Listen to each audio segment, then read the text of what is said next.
हैं, और एक आजीवन ब्रह्मचारी अष्ट वसुओं में से एक बाबा भीष्म, उसे बाणों की सैया पर लेटना पड़ा। आखिर क्यों? हमारा शास्त्र कहता है, हमारा जो देश है ना, ये मातृ प्रधान है।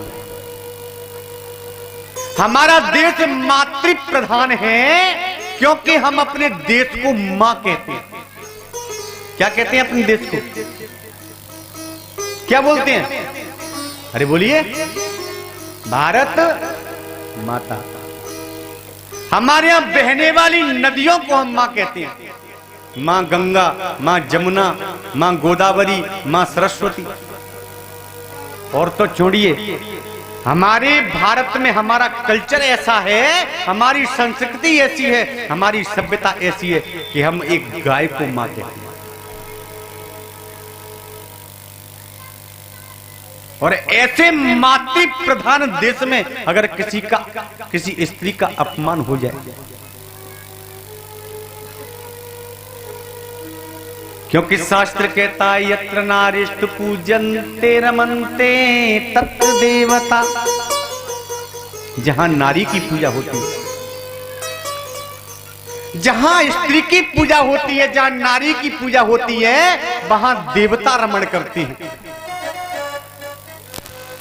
स्त्री की पूजा होनी चाहिए। अब पूजा का मतलब ये नहीं है कि आप धूप दीप और रख के अगरबत्ती और संध्या सवेरे।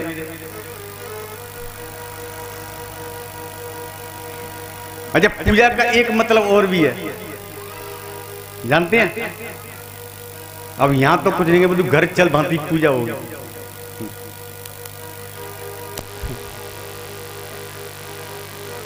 पूजा का अपना अपना लोग अपने अपने ढंग से अर्थ निकाल लेते हैं।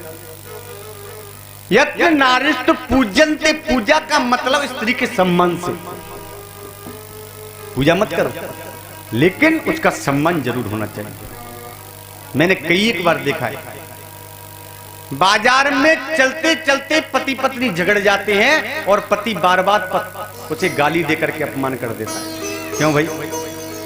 इज्जत तुम्हारे पास ही है, एक स्त्री की इज्जत नहीं होती। चार लोगों के सामने उसे फटकार दिया, उसे दुत्कार दिया। क्यों? आप कमरे में कहो ले जाके, चार लोगों के बीच में बैठा के आप क्या दिखाना चाहते हो?